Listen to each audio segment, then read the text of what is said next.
My name is Scott Mulholland, and I'm the chairman of the board of directors for the Building Envelope Science Institute. Part of my experience that I bring to the board is my 30 years of a construction background and forensic investigations. My firm used to tear apart and put back together 250 to 300 residential, commercial, and high-rise buildings a year. This gave me a unique dynamic to be able to see why buildings failed and how to fix them, and then how to achieve long-term performance with repairs. The other dynamic was we ran a forensic investigation firm at the same time, and now for almost 30 years we have performed over 4,000 forensic investigations for the construction industry in both residential, commercial, and even high-rise buildings. This dynamic allowed us to analyze, look at the failures of water intrusion, building envelope latent construction defects, mold, mechanical system failures, basically the entire building, roof, walls, doors, windows. This expertise and this dual view of understanding both the construction, waterproof, and remediation, and also being able to analyze from a forensic standpoint these systems of building envelope construction, it gave us a unique CSI type protocol to be able to inspect, analyze, design, and restore buildings. So after 30 years of this technology and this work that we've created at US Building Consultants, we've now given these certification or CSI protocols to the Building Envelope Science Institute to now train and educate our industry. This is why the Building Envelope Science Institute, the board of directors, and all of our participants and sponsors have joined forces to build these above grade certifications, level 1 through level 5, with expertise in solving these complex and sometimes difficult problems. We understand that litigation a lot of times is not the right direction. I have seen people spend more money on litigation than it took to even fix the building, and then it's 5 or 6 or 7 years. And again, I understand sometimes there's a need for litigation in the industry, but a lot of times it's a lose-lose situation. If you spend more money on attorney fees than you actually do fixing the building. So the Building Envelope Science Institute has developed protocols, the CSI protocols, that help educate and train top professionals in the industry to help protect our industry. Of these 5 key areas, the first one, number 1, is design. If you do not design and engineer your building correctly, it's not going to work. You cannot start off wrong and end up right. And right now our old principles and the well-schooled plumb line that was set 50 to 100 years ago in architecture is now starting to move. The problem is we're on the 47th floor. It's not a good idea to move the plumb line on the 47th floor. The new generation of architects are not being properly schooled or educated, and the old principles may have in some cases failed to mentor or bring up that next generation. Also, architects are no longer on the job site. Over half of them never even visit the job site.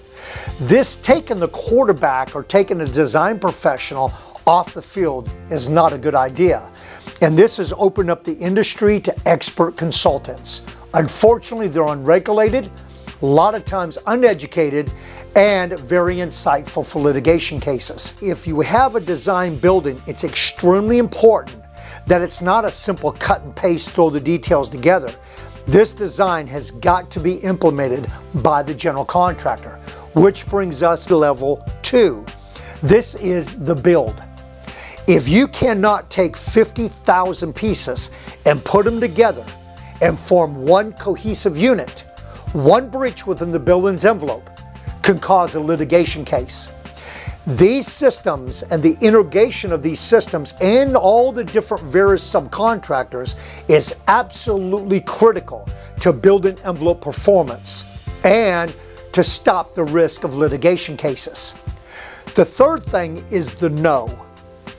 If there is breaches or if there's a failure or latent construction defect occurring within a project, it's extremely important that that professional architect, engineer, that general contractor or its subs can identify those shortcomings or those latent construction defects during the construction process.